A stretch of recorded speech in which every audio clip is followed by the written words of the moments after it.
Hey, now I heard King Von say in one of his songs, "You not a killer unless you got two bodies." Exactly. Now you get it. Damn, so that's real. Real. If they had some real guidance in their life, like motherfuckers who's really standing on it, I feel like Lil Jeff and Lil Schoon, them little niggas would be, they was something to work with. You start by telling us where you from.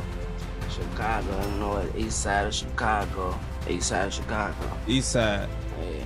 Can you tell us what it was like for yourself growing up on the east side? Shit, like anybody else from the rack. The same shit. Literally.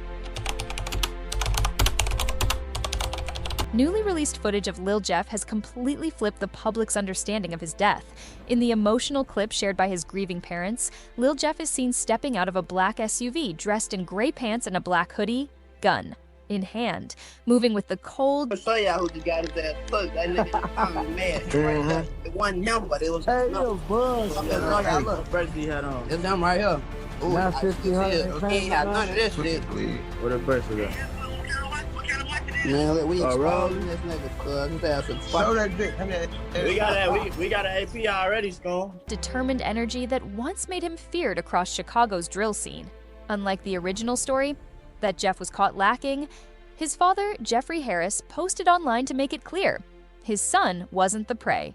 He was the predator that night, out for revenge against his rivals. I'm having a way in Chicago, Illinois. Now we got another road. Hey man, get them people they shit back. Sight. Them niggas should never been trying to kick it down Atlanta Green. That's it, $10. It cost them his whole hustle career. Everything he worked hard for. It cost lost all $10.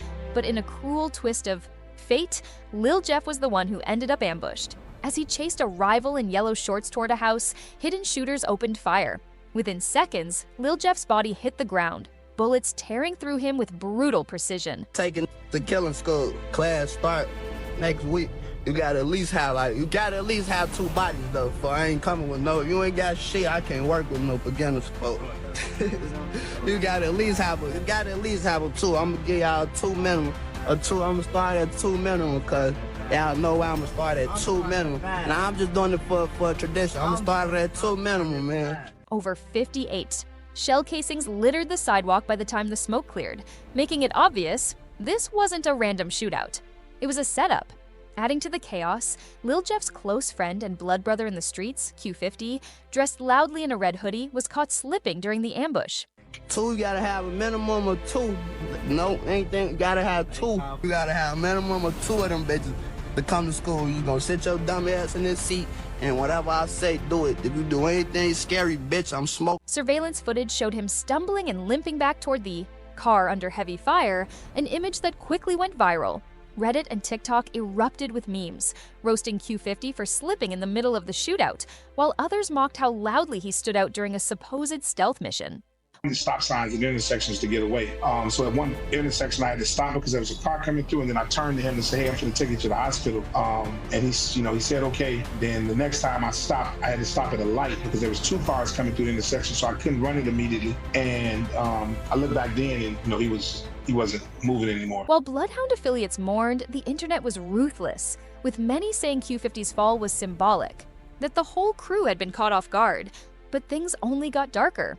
After the footage dropped, Lil Jeff's father didn't post the expected messages of grief or calls for peace. Instead, he issued warnings to the streets, promising that the saga wasn't over. Go ask the ops that Marco Drake put shit in park. Go ask my ops that Marco Drake, his ass ain't making five.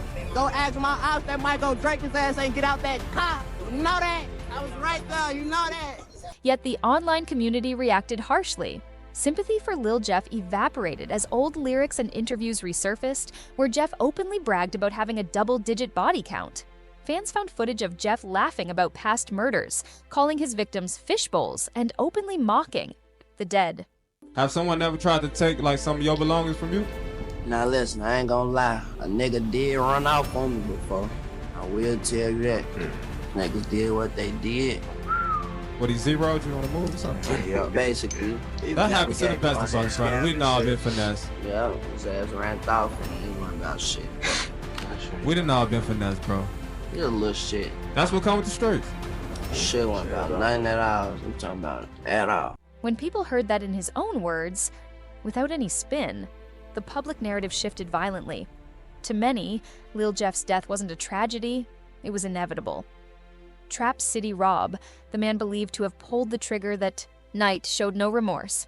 In an icy social media clip, Rob smirked as he explained that somebody had to be sad today. Let's get out of that for 12:50, and then they started shooting. They was like, can't nobody go in, can't nobody come out. A group of individuals exited said vehicles, fired multiple times, striking 2 of the teenage students of Innovations High School. Feel if I get mad enough, the shit will start happening. I went black for like a week, and poof.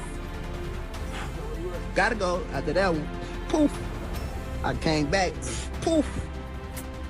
Won't let them niggas. Coldly dismissing Lil Jeff's death as just another day in the war for street dominance. Rob, a calculated and feared figure in the Trap City set, had reportedly been hunted by Bloodhound members for years, but always stayed one step ahead.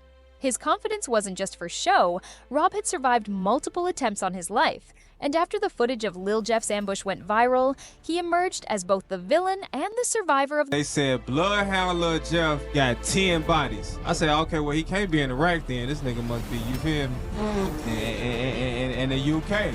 You know what I'm saying? So we definitely want to get to know the Bloodhound Lil Jeff story today. Can you start by telling us where you from? Chicago, you know, east side of Chicago. East side of Chicago. So, okay, so you got this reputation, man. You got this crazy reputation. Shit. Feel me? How do you move through Chicago? Do you feel like you probably got a target on your back? Hell nah, these niggas scared, man. I'm outside every day, they ass ducking. I never see people on live dropping my low, showing their ass where I'm at. We be outside every day. I be from up everywhere you could think of. The moment. Meanwhile, Bloodhound leaders scrambled to plot revenge. Cryptic Instagram posts from Bloodhound members, including Q50, hinted at retaliation. Murders followed, shootings at funerals, ambushes on city blocks, an innocent woman gunned down during a funeral procession for a Trap City affiliate.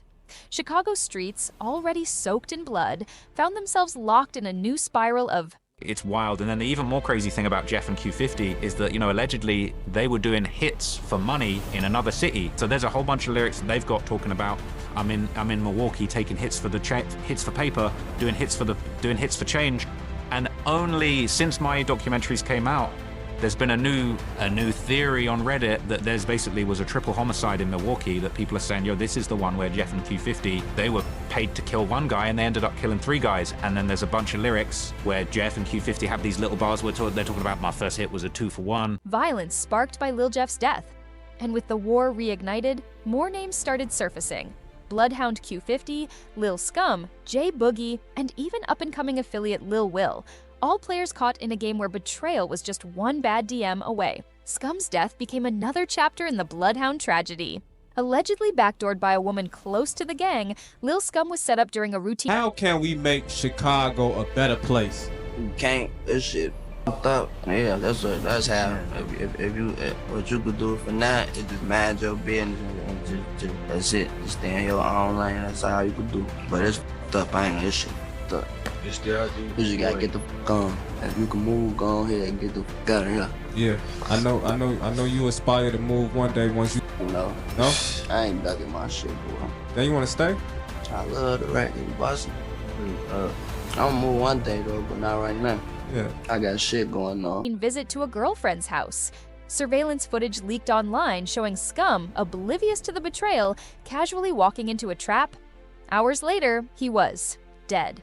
Fans and gang members alike circulated screenshots exposing how women were used more and more in the Chicago wars, texting ops locations, pretending to be friends, then disappearing once the blood hit the streets.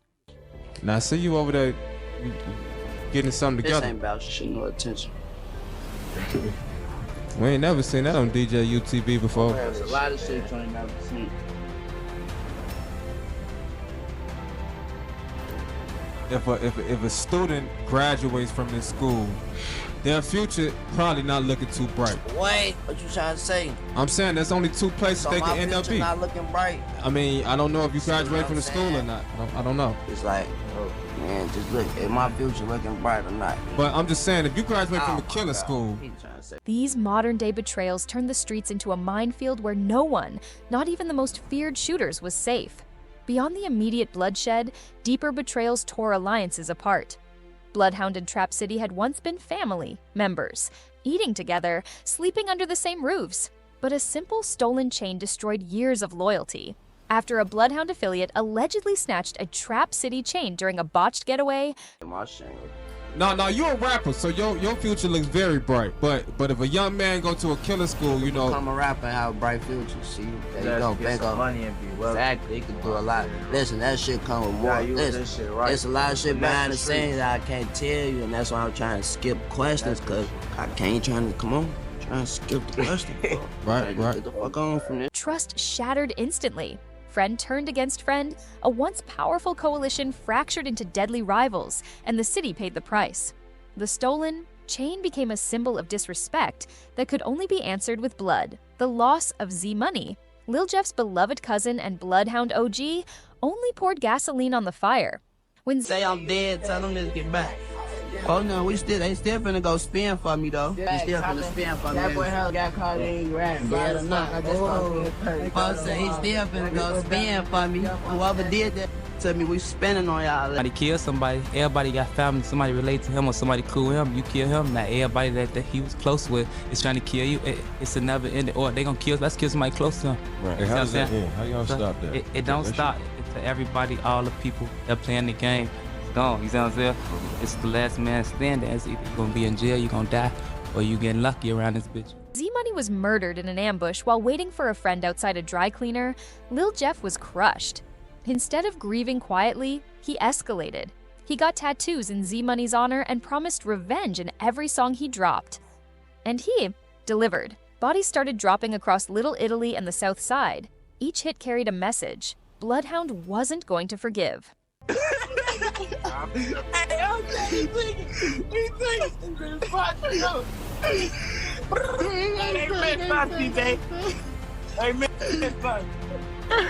They say they shot that brain.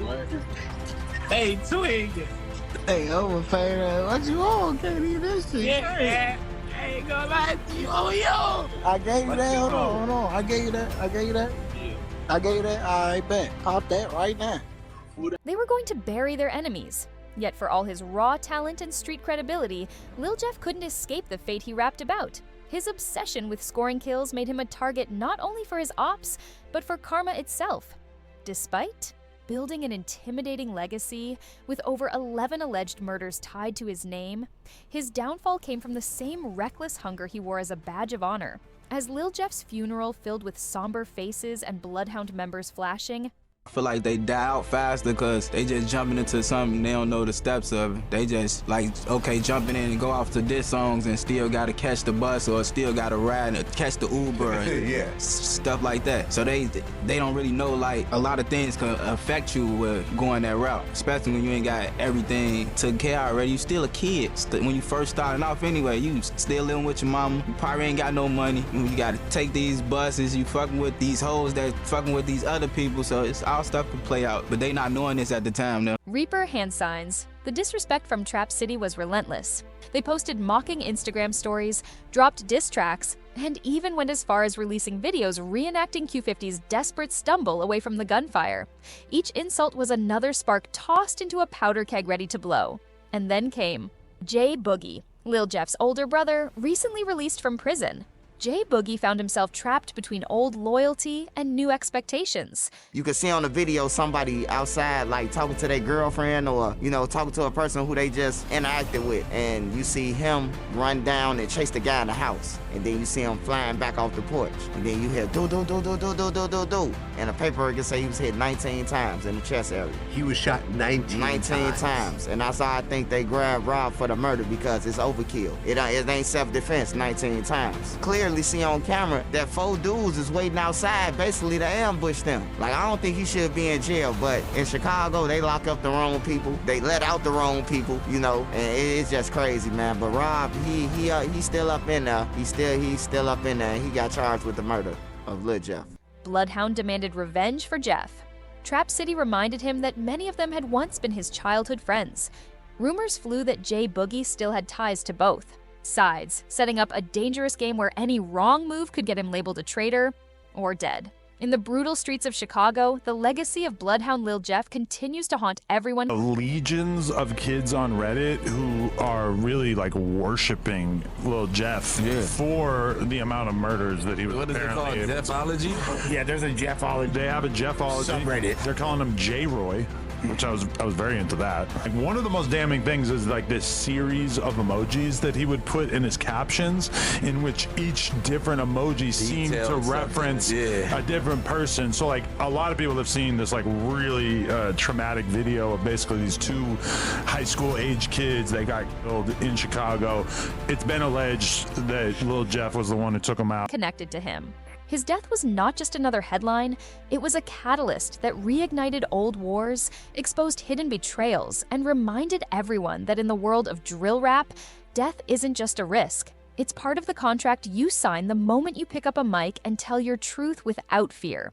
Did you meet Lil Jeff? I really like his big brother. That's my best friend shooter. I know him since he was like really like 6, 7. What's he like growing up as a kid? Bro's a badass little kid for real. He's a sneaky badass little kid, bro. He'd be like sneaky bad. Everything he did for real, he excelled in that shit. You got funny Lil Jeff stories? This one when he was a little kid. Back then we used to have little socks and shit, bro was a hooper too.